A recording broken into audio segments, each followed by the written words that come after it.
Selamat siang Sobat Sehat Panti Waluyo, kembali hadir. Saya Anggi akan menemani 30 menit Sobat Sehat sekalian di acara Prognosa, program ngobrol santai bersama dengan Rumah Sakit Panti Waluyo untuk edisi hari Selasa 2 November 2021. Tema kita pada pagi hari ini adalah atasi nyeri pasca stroke dengan cara zaman now. Wah, keren sekali nih. Dan pada kesempatan siang hari ini saya nggak sendirian tentunya.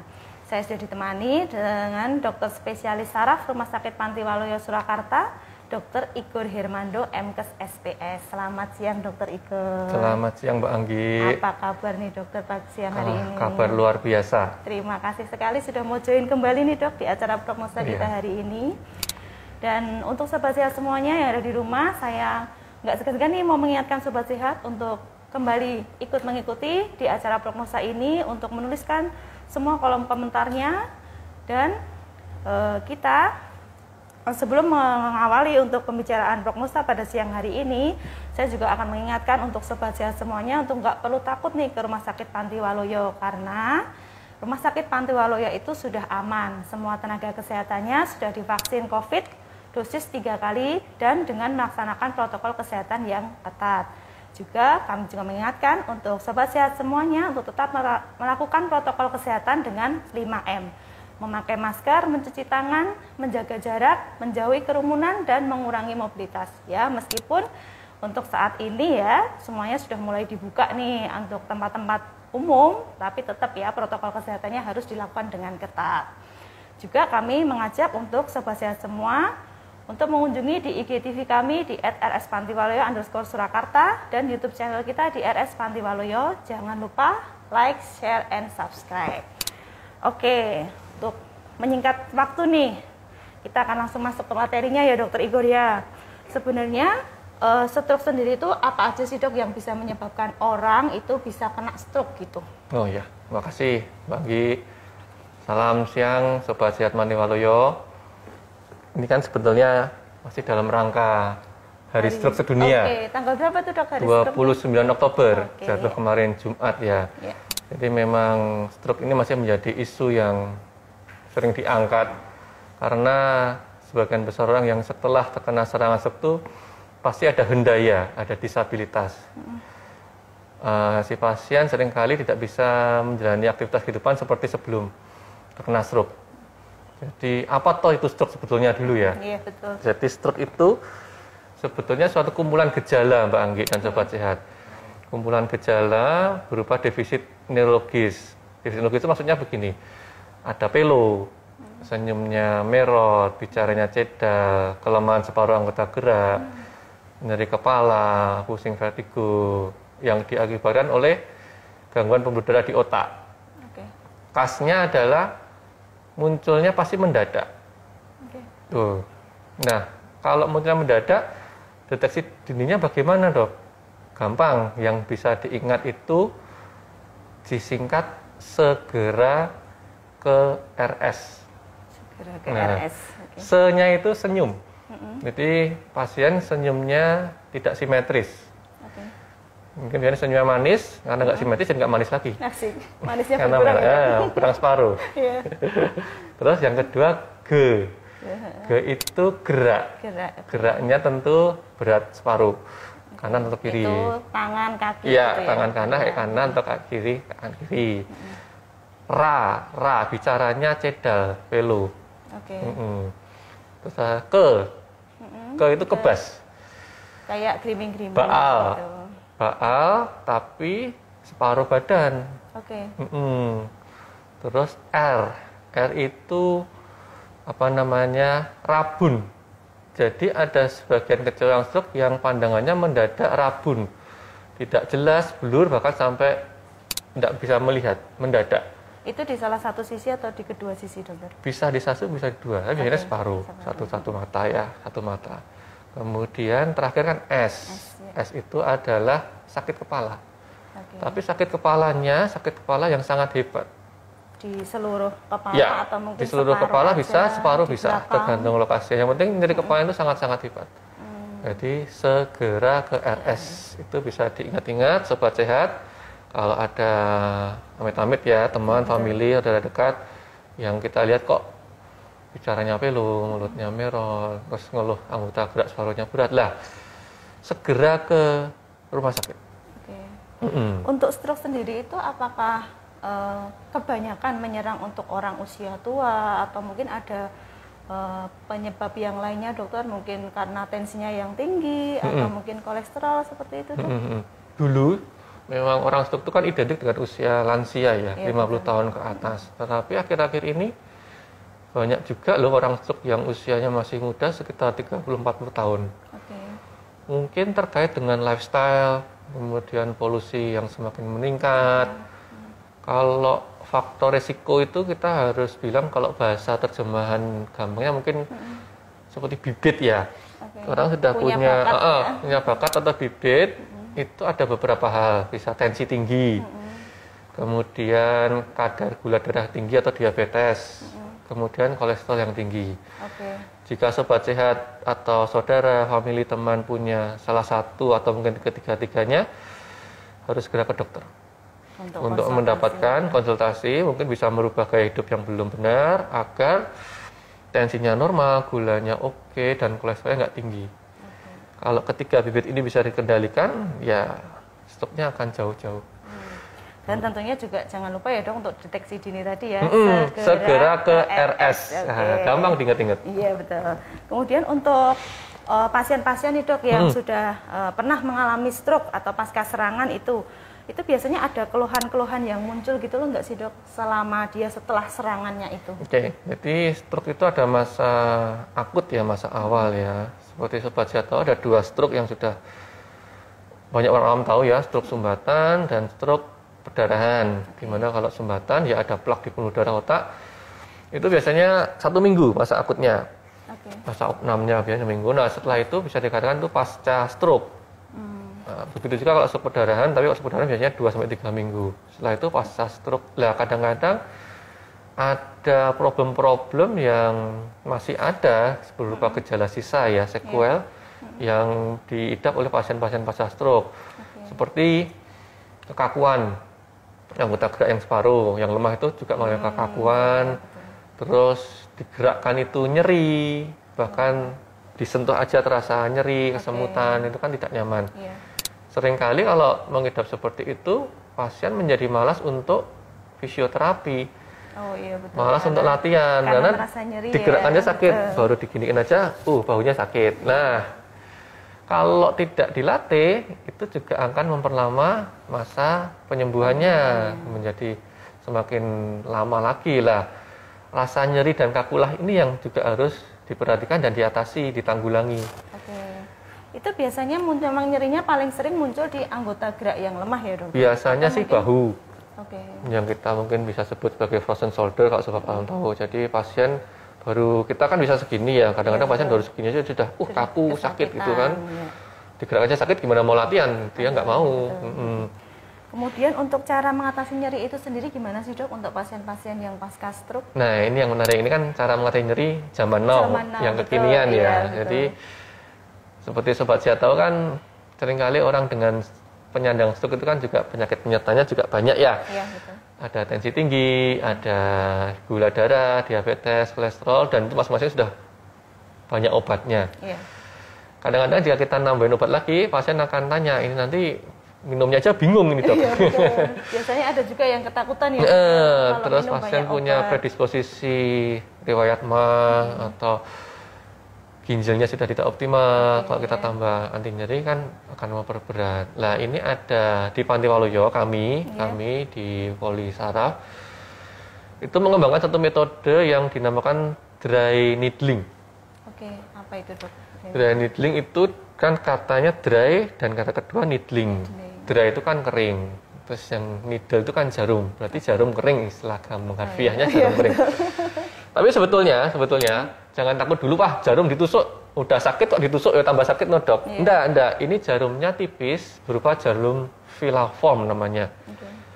Mbak Anggi, boleh saya tunjukkan jarumnya? Boleh dok. Boleh. Apa bisa ke rekam ya di kamera ya? Jadi sobat sehat, Mungkin biar lihat supaya nggak takut ya mungkin ya, karena pemikiran udah jarum ini pasti sakit. Jangan membayangkan seperti jarum spet suntik karena ini berbeda, lebih tipis sobat sehat. Jadi kita selalu pakai jarum yang pertama, tentu masih steril, sekali pakai. Kita untuk itu tidak kompromi. Oh iya. Kalau boleh kami buka aja. Jadi nanti ini sekalian kita simulasi dan demo boleh ya? Oke. Pakai tangan saya, nggak tangannya Mbak Anggi. Nanti Mbak Anggi udah deg-degan nanti. Pakai tangannya sendiri. Jadi ada jarum nih. Ada jarumnya. Tenang, ini yang nanti menempel ke kulit Bapak Ibu dan Sobat Sehat itu tubnya dulu. Tubnya yang seperti apa nih, sedotan aqua mungkin ya. Jadi ketika nyentuh kulit ya tidak ada rasa sakit sama sekali. Tidak sakit, tidak berdarah. Dan nanti kita sisipkan ya Bapak Ibu Sobat Sehat ya. Kita sisipkan. Ini jarumnya kalau bisa fokus ya, ini bisa dibending. Jadi tipis sekali, kecil tipis bisa dibending, Lentur ya? Lentur betul, seperti kawat mungkin ya, wire seperti wire.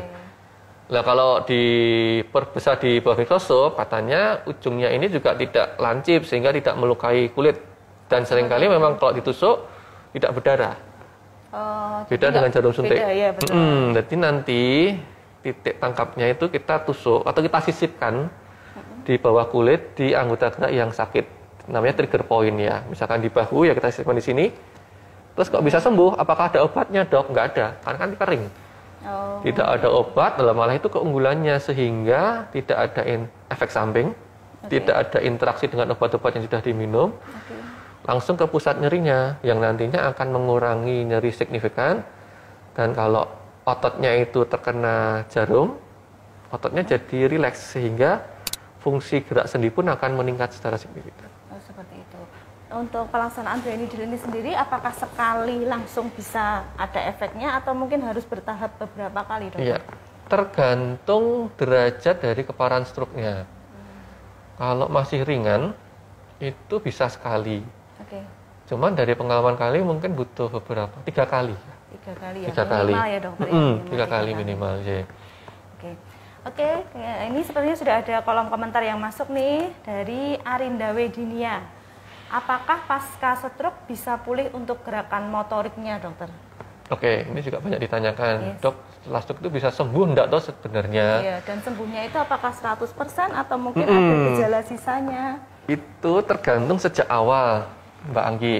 Kalau stroke itu ada namanya time window atau golden period. Jadi sejak awal gejala dirasakan pasien itu ada time window sekitar 4,5 jam. Dari awal gejala loh ya, 4,5 jam. Jika pasien itu bisa segera dibawa ke rumah sakit oleh keluarga dan rumah sakit itu ada fasilitas untuk namanya obat trombolitik, mengikis sumbatan itu, kesempatan sembuh 100%-nya cukup besar. Karena ada pasien saya yang sampai sekarang sudah bisa nyetir, aktivitas sehari-hari normal. Iya. Walaupun katanya anaknya kalau disupiri agak deg-degan. Jadi tergantung itu. Kalau pasien dibawa ke alternatif dulu, dipijet dulu, terus ke rumah sakitnya baru hari kedua, hari ketiga ya karena time window sudah terlewati, tentu cukup sulit untuk bisa recovery 100%. Kalau biasanya ada sequel. Ada kadang yang beberapa pasien yang mungkin ditemukan saat dia dikira tidur, tapi ternyata serangan seperti itu untuk golden periodnya sendiri tetap. Ini pertanyaan bagus. Kan seringkali stroke itu mendadak, seringkali pas bangun tidur. Malamnya enggak apa-apa, tiba-tiba bangun merot. Atau lemas separuh. Lah, kapan ini onsetnya mulainya ini? Dari jam terakhir pasien ditemukan sehat. Jadi gini, misalkan malam hari, kita kan kadang-kadang pipis ya, sekali 2 kali pipis lah. Kalau pada saat kencing di malam hari itu masih oke, nggak ada kelemahan, nggak ada pelo, ya berarti onsetnya pas bangun tadi, misalkan jam 6 pagi. Tapi misalkan pas ngelilir ya, pas ngelilir jam 2 mungkin pipis, sebenarnya udah ngerasa kebas ini. Separuh, ini diabaikan, mungkin karena ketindihan atau gimana, diabaikan, tidur lagi, bangun pagi tambah merah. Lah berarti ini onsetnya jam 2 tadi ketika kebas itu. Mulai ada keluhan. Emang ini perlu pinter-pinter menggali dengan wawancara sih. Dan juga mungkin sobat sehat di rumah juga perlu tahu ya dokter ya, sehingga ada keluhan sedikit pun juga harus segera aware gitu ya. Tadi segera ke RS. Jadi jangan mungkin karena bangun tidur merasa wah ini ketindihan diabaikan seperti jangan itu. harus segera ke RS. Oke, untuk pertanyaan selanjutnya nih dokter, sebenarnya untuk Drainida dengan akupunktur itu sama atau berbeda sih dokter? Oke. Jadi berbeda walaupun kami sama-sama memakai jarum akupunktur yang steril. Perbedaannya yang dasar ada dua, Mbak Anggi dan Sobat Sehat. Pertama, dasar keilmuannya sendiri sudah berbeda. Kalau akupunktur berbasis dari tradisional Chinese medicine. Chinese medicine ini ilmu kedokteran yang bahkan sudah lebih tua dari kedokteran barat. Yang memang dipercaya bisa menyembuhkan berbagai macam penyakit. Kalau akupunktur, kalau boleh saya berkomentar sedikit, titiknya yang ditusuk ada titik meridian. Titik meridian. Sehingga tidak perlu manipulasi yang terlalu banyak. Selama kena titik meridian ya sudah oke. Kalau di Drainidal yang kami lakukan di Poliklinik Saraf, itu basicnya kedokteran barat, kami menitik di anatomi dari saraf dan ototnya. Sehingga titiknya berbeda. Dan kami perlu kadang-kadang memanipulasi, misalkan ototnya itu sangat kaku ya. Ya kita perlu manipulasi berupa maju mundur. Gitu. Agar ototnya bisa cepat rileks. Itu bedanya, kita perlu manipulasi lebih dalam. Jadi langsung ke titiknya ya kalau yang Drainida. Oh ya, satu lagi, jarumnya walaupun sama, cuman seringkali kalau di akupunktur itu jarumnya mungkin langsung langsung jarum telanjang ya. Gitu. Kalau kami di Drainidling selalu pakai sebenarnya hanya untuk kenyamanan pasien sih, untuk efek masking aja kan. Jadi jarum tidak langsung kaget, tidak jundil. Iya betul. Lebih nyaman. Oke, saya mengingatkan untuk sobat sehat di rumah untuk masuk di kolom komentar kami untuk silahkan menanyakan ke Dokter Igor untuk seputar dari Drainidal dan pasien-pasien pasca stroke. Kemudian untuk pertanyaan selanjutnya nih dokter, untuk terapi Drainidal sendiri untuk penderita stroke itu dalam kondisi yang seperti apa ya dok? Selain tadi tentunya untuk kekakuan yang pasien setelah serangan, itu mungkin ada kondisi-kondisi lain dokter yang bisa dilakukan terapi Drainidal itu. Yang paling bahaya adalah ketika pasien tersebut merasa nyeri. Memang terapi untuk nyeri ya fokusnya ya? Memang fokusnya untuk pain. Jadi itulah juga yang membedakan Drainidal dengan akupunktur. Kalau akupunktur mungkin lebih luas lagi cakupan penyakitnya, tapi kalau Drainidal kami fokus dan yang terbaik untuk nyeri, pain dan spasme otot atau kaku otot. Seperti itu. Berarti memang untuk pasien-pasien yang mengalami kekakuan dan nyeri yang memang baik untuk dilakukan terapi Drainidal ini sendiri ya dokter ya. Semua nyeri ya. Semua nyeri. Tapi nyeri hati nggak bisa. Kemudian berarti untuk Drainidal sendiri itu dok, mungkin ada kondisi-kondisi lain dokter yang selain stroke mungkin banyak migrain, vertigo. Itu bisa juga dilakukan. Kemudian pengampuran lutut atau osteoartritis itu bisa sekali. Yang banyak juga low back pain, nyeri boyok. Itu banyak ditemukan ya dokter. Banyak sekali. Untuk terapi seperti itu juga paling tidak 3 kali pertemuan ya, juga dokter. 3 kali pertemuan dalam jarak 1 minggu ya.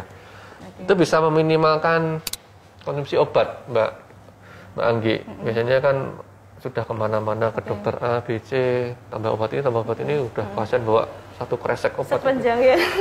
Sampai minumnya aja bingung yang mana dulu. Memang dengan Drainidal ini mungkin tidak bisa 100% menghilangkan konsumsi obat. Tapi kita bisa menyederhanakan jumlah obat. Mengurangi ya dokter. Iya, dengan semakin sedikit juga efek samping dan komplikasinya. Untuk mungkin kalau sobat saya di rumah yang pernah merasakan nih dok, misalnya kayak kita kalau olahraga gitu dok, kemudian kita ada terkilir atau trauma yang sampai nyeri hebat seperti itu, apa juga bisa dok untuk dilakukan terapi? Bisa terkilir itu kan bahasa kedokterannya sprain ya, sprain otot.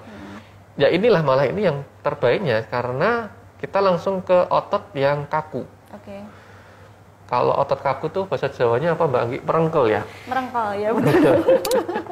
Kalau di kedokteran itu bahasa kerennya taut band. Taut band itu memang ada yang kusut ya di dalam itu ya. Ketika jarum itu menembus sesuatu yang kusut tadi, itu akan rilis segera, instan. Jadi pada saat tusuk langsung ada efek samping, ada efeknya ya, iya, langsung kita sehingga kerasa efeknya. beberapa pasien yang hanya simpel kaku otot aja, sekali tusuk enak sekali, nggak usah kembali lagi. Oh, luar biasa sekali. Iya, itu. Kemudian untuk manfaat lain nih dok, untuk pasien stroke, pasien pasca stroke nih, setelah dilakukan terapi ini, mungkin bisa mempermudah seperti untuk fisioterapi ke depannya, seperti itu dok mungkin. Jadi banyak pasien-pasien yang menjadi lebih cepat pulih motoriknya, gerakannya, karena setelah melakukan dry needle, beliau merasa nyaman, tidak ada rasa nyeri, sehingga pasien menjadi lebih semangat untuk latihan, bahkan latihan mandiri di rumah. Kalau fisio kan mungkin cuma program 2-3 kali seminggu ya. Iya, Padahal untuk stroke itu kalau cuma mengandalkan fisio yang 2-3 hari sekali ya tentu kurang. Malah latihan mandiri di rumah itu yang perlu lah. Kalau pasien sudah nyaman, dia akan semangat untuk latihan tanpa disuruh. Itu mempercepat proses pemulihan. Dan satu lagi, kadang-kadang orang dengan stroke itu kan juga ada stres ya Mbak. Iya. Karena mungkin dulu merasa mandiri, bisa cari uang, bisa kerja, terus sekarang tergantung orang lain. Itu pasti kan menimbulkan stresor tersendiri dan akibatnya adalah sulit tidur, insomnia. Insomnia. Kalau kita pakai obat, tentu ada efek adiksi, ketergantungan. Ini juga bisa dibantu dengan dry needle. Insomnia bisa. Insomnia juga bisa ya. Wah, untuk sobat sehat semua nih, mungkin yang ada mengalami dengan gangguan tidur, bisa coba untuk di musim pandemi ini kan banyak yang susah tidur. Dan untuk bisa dry needle, untuk bisa ketemu dokter Igor untuk konsultasi, bisa dilakukan dry needle itu gimana nih dok? Kami di RS Panti Waluyo melayani untuk dry needle ini setiap hari, Senin sampai Sabtu kecuali hari libur nasional. Kami standby di Polisaraf itu sejak jam 8 pagi sampai jam 1 siang. Ya, untuk jadwal praktek dan telemedicine dokter Igor ya. Kalau misalkan takut ke rumah sakit masih pandemi, bisa telemedicine dulu, bincang-bincang dulu. Nanti kalau perlu baru kita tatap muka. Hari Senin sampai Sabtu jam 8 sampai jam 13.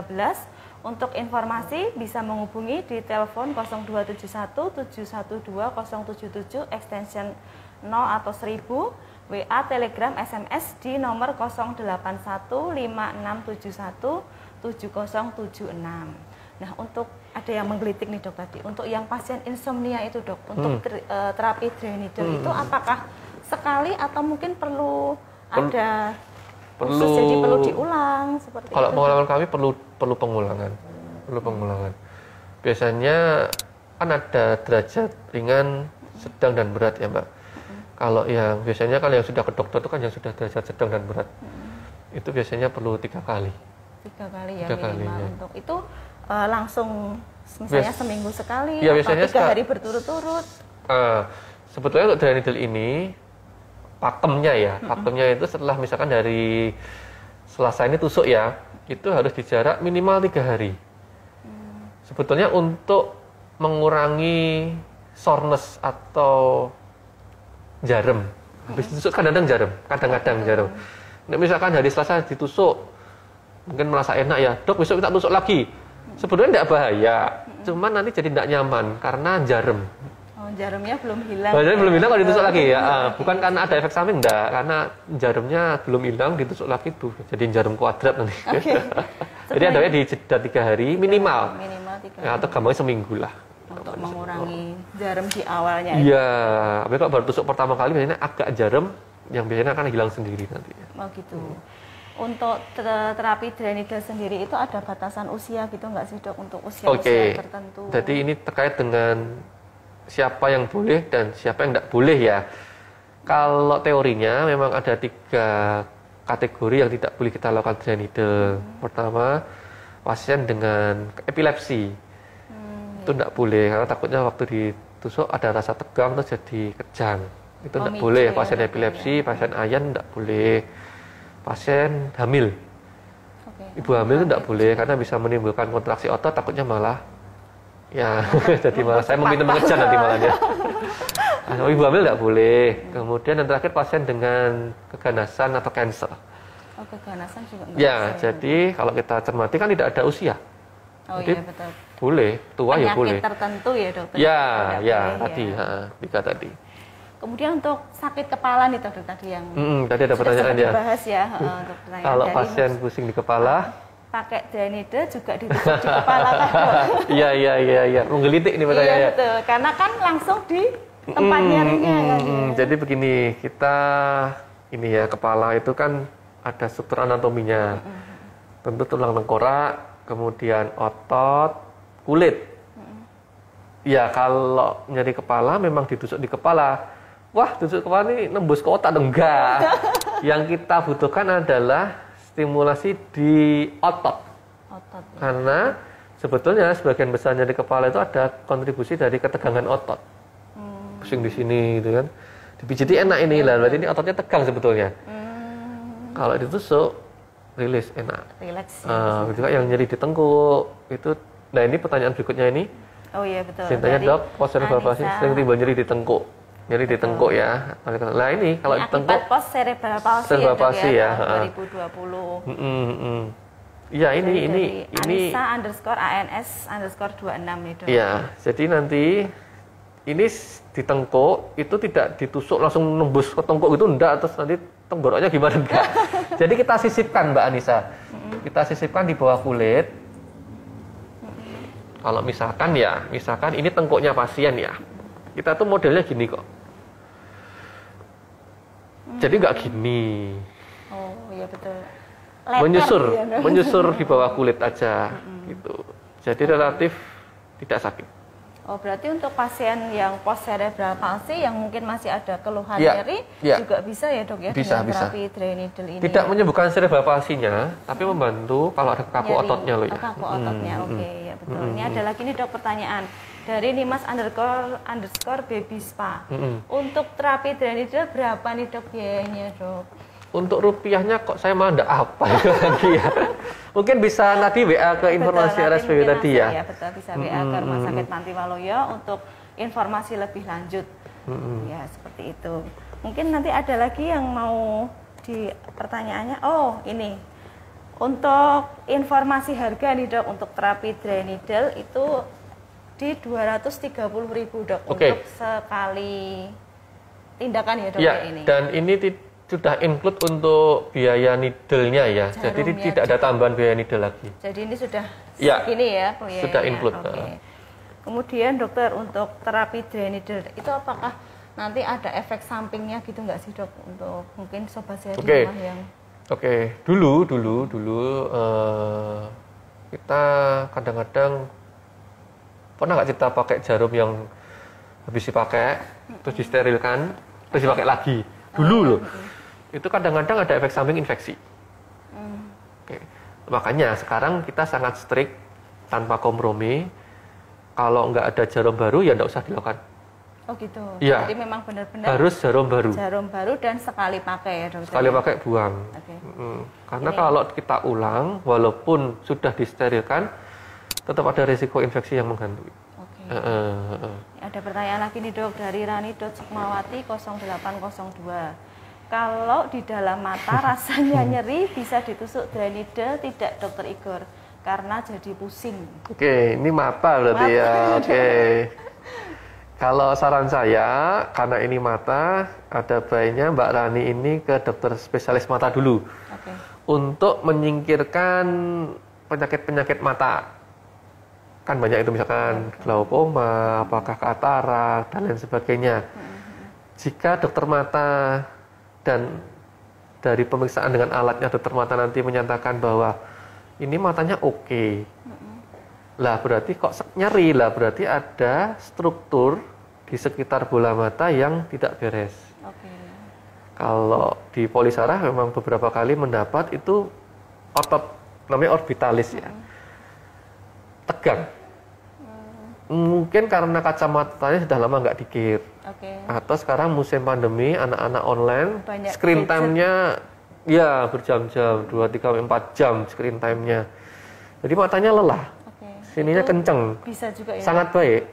Nanti kita lakukan ini aja, jadi jarumnya tidak ditusuk, yang disentuhkan aja. Di sini. 3 tempat biasanya. Di sekitar bukan di bola mata. Bukan di bola matanya ya. Untung enggak. Jangan serem banget kalau di bola mata ya. Di dahi. Dahi sini polipes dahi sama di bawah mata. Oke, itu yang sekarang banyak banget ya, Dok ya, efek banyak. gadget. Jadi, lihat drakor mungkin. Lihat drakor betul. Jadi ada pergeseran. Dulu sebelum pandemi, anak-anak sekolah tuh ngeluhnya nyeri punggung, pundak. Karena tasnya 2 kilo, 3 kilo semua. Sekarang bukan nyeri pundak tapi nyeri sininya. Karena screen time-nya berjam-jam ya.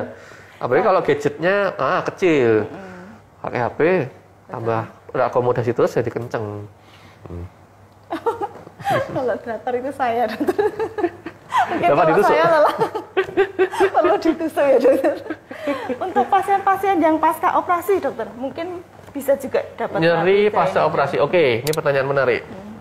Ada 1-2 kasus itu nyeri pasca SC, seksio sesar. Jadi yang bukan operasinya bermasalah, enggak. Operasinya fine-fine aja. Yang menimbulkan nyeri itu skar, jaringan parut bekas jahitan. Luka jahitan. Ya, luka jahitan. Kalau ada skarnya itu biasanya dia menarik otot sekitarnya, menimbulkan ketegangan. Itu bisa nanti kalau bayangannya aja ya. Misalkan ya, ini ada luka skar habis jahitan di sini katakanlah habis operasi lutut lah. Nggak bisa kelihatan ya, sobat sehat ya. Mungkin di lutut yang satu ya. Oh iya. Misalkan ya, ini ada luka bekas jahitan operasi lutut. Operasi lututnya berhasil. Tapi kok nyeri ya, Dok ya? Di mana Pak nyerinya? Di sini. Oh, mungkin ini malah skarnya yang narik, menjadikan jaringan parut sehingga menarik otot sekitarnya. Nanti kita sisipkan di sini. Jarumnya kita sisipkan di bawah. Skarnya. Lukanya, untuk merilis biar skarnya itu tidak menarik otot-otot sekitarnya. Dan itu biasanya efeknya instan. Jadi untuk nyeri post op bisa. Bisa ya. Terutama di titik tangkap di jahitan-jahitan yang banyak menimbulkan jaringan parut. Keloid. Iya. Ini ada lagi nih, Dok, dari tadi ya. Sudah ke dokter mata, tapi katanya tidak apa-apa, dari Rani dan Sukmawati. Berarti asumsi saya bola matanya oke ya, Mbak Rani ya. Berarti mungkin kemungkinan besar ya ini otot-otot di sekitar bola mata. Tapi tentu saya harus periksa langsung dulu. Bisa harus periksa langsung dulu ya. Klinik saraf Dr. Igor tadi di hari Senin sampai Sabtu ya, Dok ya. Jam 8 sampai jam 1 siang, monggo.